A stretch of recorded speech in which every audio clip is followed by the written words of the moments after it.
Então, irmãos, agora que nós já cantamos louvores ao Senhor e já oramos ao Senhor, já deixamos Deus falar conosco através das canções e nós também manifestamos a Ele a nossa admiração, nosso respeito, a nossa gratidão, a nossa confiança, a nossa esperança nele. Nós também queremos agora abrir os nossos corações, a nossa mente, a nossa atenção, pedir que o Espírito Santo possa abrir o nosso entendimento, para que o Senhor venha falar conosco, através da sua palavra, com o instrumento deste barro que sou eu, para falar ao coração dos irmãos. Nós precisamos da orientação do Espírito Santo, para poder entender a sua palavra. E o texto que eu quero trazer para a reflexão dos irmãos e minha também, está na segunda epístola de Paulo a Timóteo, capítulo 4, a partir do versículo 9. Diz assim a palavra: procura vir ter comigo em breve, pois Demas me abandonou tendo amado o mundo presente e foi para Tessalônica. Crescente foi para Galácia, Tito foi para Dalmácia. Só Lucas está comigo. Toma Marcos e traze-o contigo, porque ele é muito útil para o ministério. Quanto a Tíquico, enviei-o a Éfeso. Quando vieres, traze a capa que deixei em Troade, na casa de Carpo, e traze os livros, especialmente os pergaminhos. Alexandre o latoeiro me fez muito mal. O Senhor lhe retribuirá segundo as suas obras. Tu também guarda-te dele, porque resistiu muito às nossas palavras. Na minha primeira defesa, ninguém me assistiu. Antes todos me desampararam, que isso não lhe seja imputado.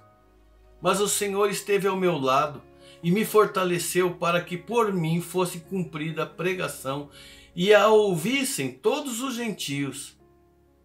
E fiquei livre da boca do leão. E o Senhor me livrará de toda má obra e me levará salvo para o seu reino celestial, a quem seja a glória para todos sempre. Amém.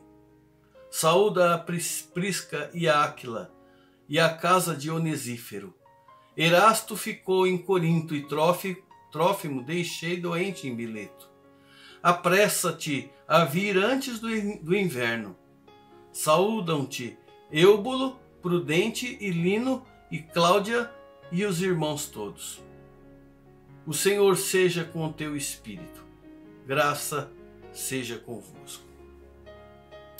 Pai, nós pedimos a bênção do Senhor na reflexão desta palavra sobre a minha vida, que tenho a responsabilidade de falar, sobre a vida dos meus irmãos, para a capacidade de ouvir, compreender, absorver e praticar. Ajuda-nos a entender a tua palavra. Ela é viva, ela fala por si mesma.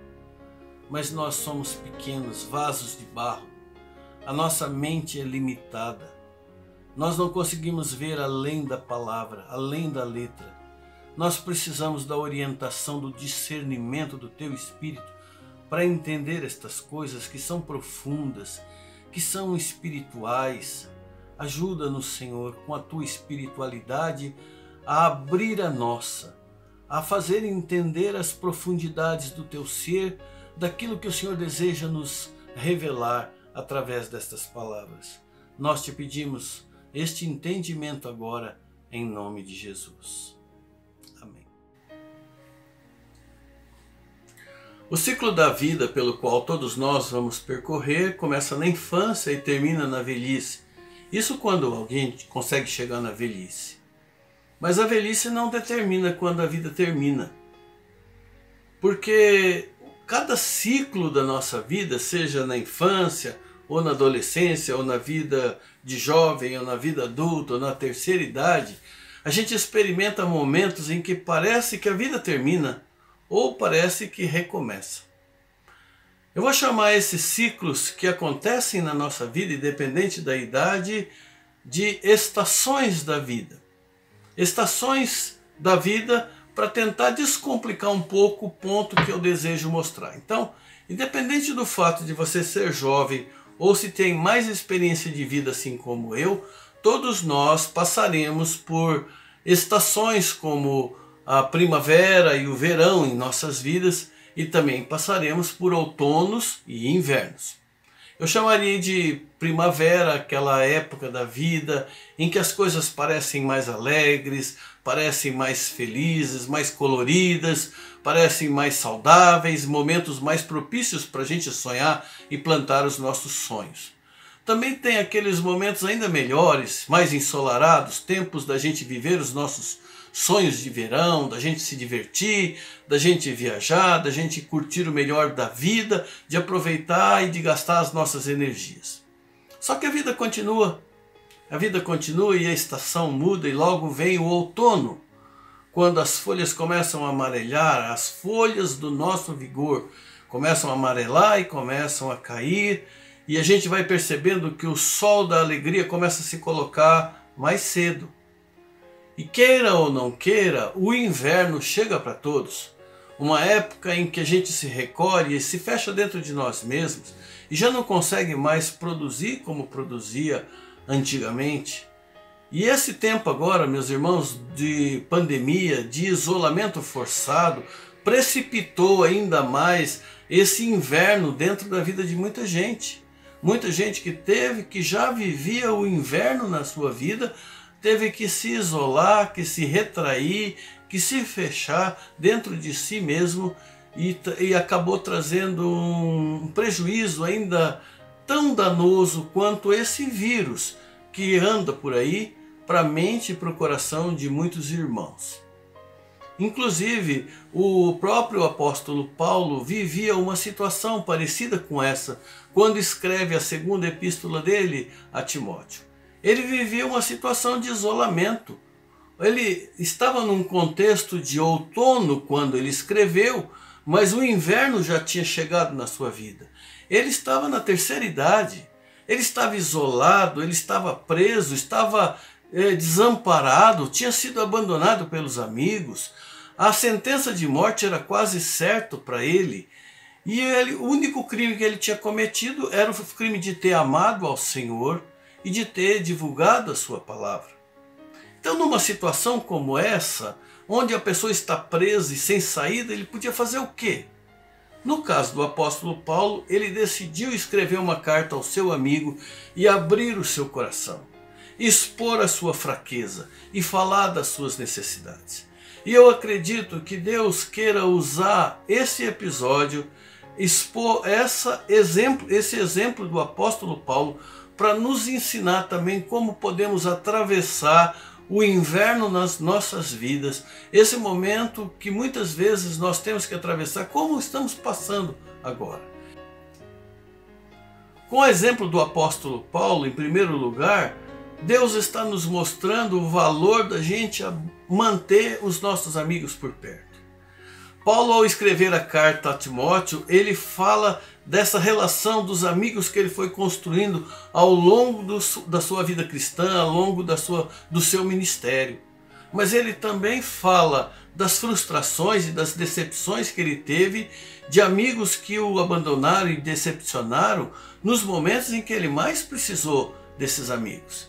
E aí alguns foram até justificados. Ele fala, por conta do ministério, ele fala de Crescente, que foi para a Galácia, de Tito, que foi para a Dalmácia, de Tíquico, que foi mandado para Éfeso. Eu entendo essa situação, eu mesmo passei por isso já várias vezes. Eu e Delma, a gente tem tantos amigos de ministério e nós tivemos às vezes que abrir mão, não poder desfrutar do prazer de curtir essas amizades, porque o ministério nos separa.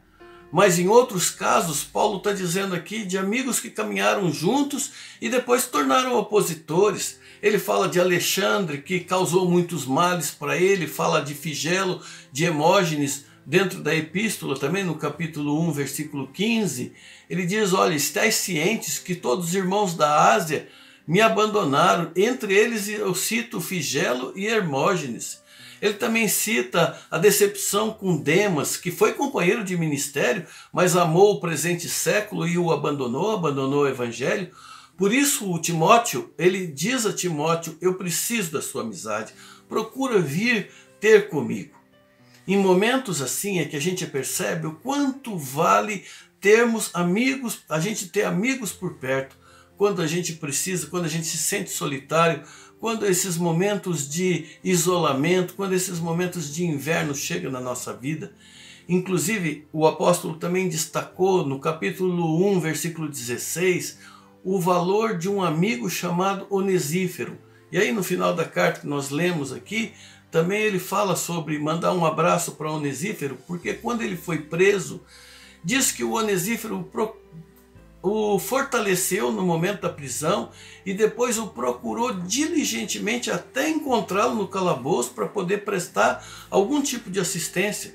Achar um amigo famoso em Roma era fácil, mas achar um prisioneiro numa masmorra qualquer, e ele fez isso. E é uma motivação para que eu e você, meus irmãos, também sejamos um Onesífero na vida de algum dos nossos irmãos que se acha aprisionado nesse inverno das suas vidas, nesse momento de pandemia, que a gente possa procurar aqueles que estão isolados, que estão aprisionados dentro de si mesmos, e mandar uma mensagem, e fazer uma ligação de vídeo, conversar com coisas triviais.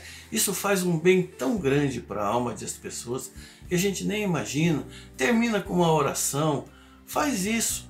Isso vai fazer muito bem. O calor da sua amizade vai aquecer o coração desses irmãos, desse parente, desse amigo, para que ele não passe pelo inverno da alma, com uma frieza da solidão tremenda, como muitos têm passado até aqui. Então, em primeiro lugar, nós aprendemos pelo exemplo de Paulo, Deus nos mostra o valor de mantermos amigos por perto. Mas o exemplo de Paulo também Deus usa para nos mostrar que nós devemos cuidar de nós mesmos. Veja que Paulo fala na carta, olha, traga a capa que eu deixei em Troade. A capa era um manto de lã, não tinha mangas, tinha um furo no meio, igual esses ponchos que os gaúchos usam, servia para proteger do frio e da chuva. Ele sabia que o inverno se aproximava, sabia que fazia muito mais frio lá em Roma do que na Judéia, às vezes nevava também. Ele estava preso, mas ele tinha que cuidar da saúde, porque se ele não cuidasse, ia ficar muito comprometido. Esses tempos que a gente está isolado, a gente tem que cuidar da saúde. Eu não cuidei da minha, eu confesso, e minha saúde está gritando nesse momento. Eu até confesso isso publicamente, para que eu tome jeito de cuidar bem da minha saúde. Meus irmãos, nesse tempo de isolamento, nós temos que exercitar o nosso corpo, nós temos que cuidar bem de nós mesmos. Deus está dizendo isso através de Paulo, para a gente cuidar bem de nós mesmos. Também através do exemplo de Paulo, Deus nos mostra a necessidade da gente restaurar os nossos relacionamentos que estão quebrados. Veja, de maneira sutil, o apóstolo Paulo está dizendo aqui para trazer o João Marcos, que ele é útil. Esse João Marcos, durante alguns anos atrás, ele tinha sido responsável por estremecer os relacionamentos entre ele e o Barnabé, entre Paulo e Barnabé. Na primeira viagem missionária, o Marcos foi junto. O Marcos é primo do Barnabé. Aí no meio da viagem, ele deixou eles na mão e voltou para casa. Na segunda viagem missionária, o Barnabé queria levar novamente o primo. O pau quebrou entre ele e o Paulo não quis de jeito nenhum. Foi tão feia a briga que se separaram. O Paulo foi para um lado, o Barnabé foi para o outro. Mas parece que com o tempo as coisas se ajeitaram, mostrou o valor do Marcos, ele escreveu o Evangelho, Paulo e ele se reconciliaram, tanto é que ele está chamando ele de volta aqui. Sabe, irmãos, ao longo da nossa vida cristã, às vezes a gente se desentende com algum irmão. O jeito de fazer as coisas, a maneira, os nossos princípios, a gente falha. Irmãos falham com a gente falha com os outros. Então a gente tem que perdoar. Por que não perdoar? Por que não pedir perdão? O apóstolo Paulo estava fazendo isso. Embora ele já tivesse acertado as coisas com o Marcos, era uma maneira dele demonstrar, dele reatar as coisas. No passado ele chamou ele de inútil, agora ele está chamando ele de útil. Ele está dizendo, traz com você o Marcos, porque ele é muito útil para o ministério. Eu preciso dele estar comigo aqui. Traga ele. Então, em primeiro lugar, Deus nos mostra o valor de manter os bons amigos por perto. Depois ele fala do dever da gente cuidar de nós mesmos. Ele fala do dever de restaurar os relacionamentos quebrados. Deus nos mostra também, através do exemplo de Paulo aqui, nesse texto, a necessidade de nós cuidarmos da nossa mente quando chega o inverno das nossas vidas. Ele fala, traga os livros, especialmente os pergaminhos. Olha, o Paulo está sentindo necessidade de ler, de estudar, de escrever. Ele não queria deixar criar teia de aranha na cabeça. Ele não queria empoeirar a sua mente, ele precisava exercitar a sua mente. A gente sente que nesse período de isolamento, a mente da gente tem que ser exercitada. E eu quero falar especialmente a você que, como eu, já tem mais de 60 anos. Gente, a gente tem que exercitar a mente. Nós precisamos exercitar a nossa mente, precisamos ler, precisamos refletir, precisamos analisar as coisas. A gente não pode deixar a nossa mente parada, divagando, pensando, sem ter o que fazer, sabe? Oficina, lembra aquele ditado? Mente vazia, oficina, a gente sabe o ditado. Não podemos deixar. A gente precisa de livros para ler, coisas boas para fazer, para pensar, bons programas para assistir. Se não tiver um bom livro em casa, leia a Bíblia. Mas leia, porque é necessitado para a gente dar continuidade de reflexão e inspiração, desafios, ampliar a nossa visão. A gente precisa disso, tá? Então Deus nos aconselha a fazer isso, exercitar a nossa mente. Em último lugar, a gente aprende pelo exemplo de Paulo aqui, Deus nos mostrando a necessidade da gente estar sempre lembrando da presença de Deus. Como é que Paulo fez isso? Ele começou a se lembrar de todas as vezes que Deus o ajudou, o socorreu, o fortaleceu, o capacitou, o libertou dos perigos. Aí ele lembra aí no versículo 17, 18, ele diz, o Senhor me assistiu. O Senhor me deu assistência quando eu precisei. De fato, Deus é o nosso refúgio e fortaleza, socorro bem presente na tribulação. Ele diz, o Senhor me revestiu de força. Ele dá força aos fracos. Ele capacita quando a gente acha, dá coragem quando a gente está com medo. Ele diz assim, se lembrou que o Senhor deu forças para ele não ter medo de falar a palavra mesmo diante dos adversários. Ele falou, mesmo quando todos me abandonaram, eu falei a palavra aos gentios e todos ouviram. A gente está nesse tempo agora de pandemia, o governo vai e fecha a igreja, a gente acha que a gente é fraco, mas olha o que Deus está fazendo. Nunca a palavra de Deus foi tão divulgada através do WhatsApp, através de Facebook, através de YouTube, através de celular, através da mídia. Na nossa fraqueza, a força de Deus está aparecendo. Quando a gente é fraco aí, que a gente é forte. Deus tem nos usado. Deus está presente. Deus não nos abandonou, não nos desamparou. Deus se faz presente. Paulo se lembrou disso. E ele se lembrou também quantas vezes o Senhor o livrou do inimigo. Ele fala, eu fui liberto da boca do leão. O leão aqui, na primeira prisão que ele teve, quando ele foi julgado por Nero, ele foi liberto de ser lançado para os leões na arena. Mas ele também se lembrou de que ele foi liberto da mão dos judeus, da mão dos gentios, da mão dos militares corruptos, da mão de reis e governantes, da mão do imperador. Ele foi liberto das garras de Satanás. Deus esteve sempre presente. Meus irmãos, quero terminar aqui dizendo, olha, nessa vida presente, nessa nossa jornada cristã, a gente vai passar por lugares gostosos, nós rumo à pátria celestial, nós teremos caminhos bonitos, encantadores, paisagens de tirar o fôlego, a gente vê cenas bonitas, lugares ensolarados, do sol brilhar, mas nós também vamos passar pelo deserto. Nós também vamos passar por lugares frios e inóspitos, em que o sol não vai brilhar, em lugares em que nós vamos sentir solidão, e nós vamos sentir tristeza, e nós vamos sentir desamparo, mas não precisa ser assim, não precisa, porque nós somos família. Eu sou seu irmão, você é meu irmão, e nós podemos estar ao lado daqueles que estão se sentindo desamparados, daqueles que estão sentindo desolados, daqueles que estão isolados, que estão presos dentro de si mesmos nesse momento. Deus nos fez irmãos, Deus nos criou esse vínculo. Procure aquele que está se sentindo sozinho, irmão. Perceba aquele que está sozinho na igreja, aquele que é solitário, que é órfão, que é viúva, que é idoso, que é mãe solteira, que é jovem, que está sem pai, aquele que está sozinho. Tem tantas pessoas assim que precisa de apoio. Aquele que está doente, aquele que está sofrendo, aquele que está desesperado porque tem alguém doente.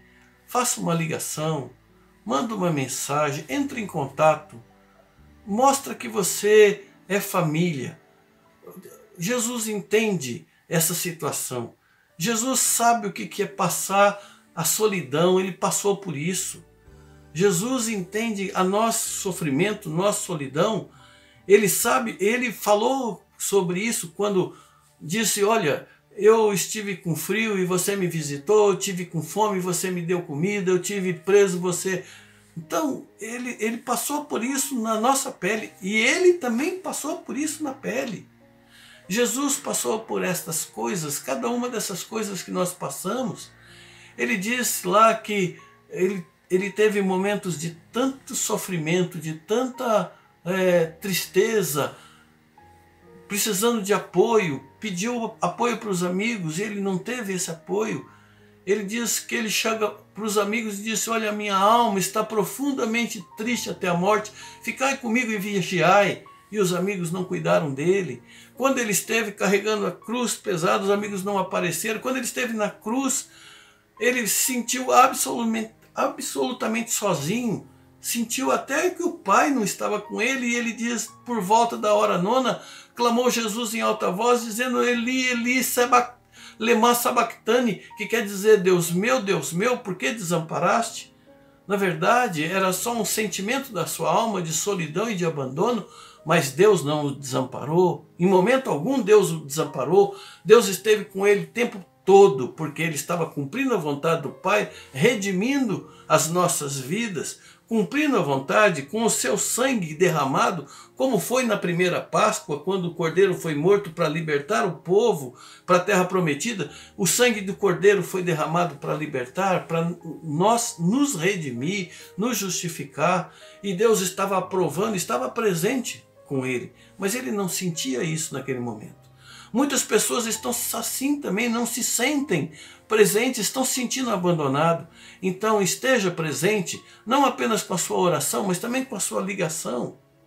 Isaías profetizou que Deus estava ali com ele, dizendo, viverá o fruto do seu penoso trabalho e a sua alma ficará satisfeita, o meu servo justo, com o seu conhecimento justificará a muitos, porque a iniquidade deles levará sobre si. Hoje ou amanhã pode ser o seu inverno. Você está preparado para isso? Você está preparado para passar pelo deserto ou para enfrentar o inverno na sua vida? O inverno dura um bocado, é muito frio. Mas tenha bom ânimo. Tenha bom ânimo, porque o Senhor estará com você. E depois dele vem a primavera. Depois dele vem um tempo de prazeres e delícias que o Senhor tem preparado para a sua vida. O Senhor estará com você no deserto, o Senhor estará com você no inverno, o Senhor estará com você na região da sombra da morte, o Senhor estará com você na hora das lágrimas, o Senhor estará com você em cada passo da sua jornada. Mas o Senhor também quer usar a você e a mim para estar com aqueles que precisam nos momentos de dor, nos momentos de frio, nos momentos de solidão, para que nós sejamos o arrimo, o bálsamo, o ânimo que tantos precisam, que Paulo precisava, que outros estão precisando agora, que talvez você vai precisar amanhã e eu também. Deus nos abençoe nessa tarefa. Fica com Deus. Pai, nós pedimos esta bênção. Ajuda-nos a ser a bênção do Senhor na vida dos irmãos. Ajuda-nos, Senhor, a ser um instrumento nas mãos do Senhor, para não deixar ninguém morrer de solidão, de frio e de isolamento. Ajuda também, Senhor, que outros tenham sensibilidade para o momento em que nós precisarmos.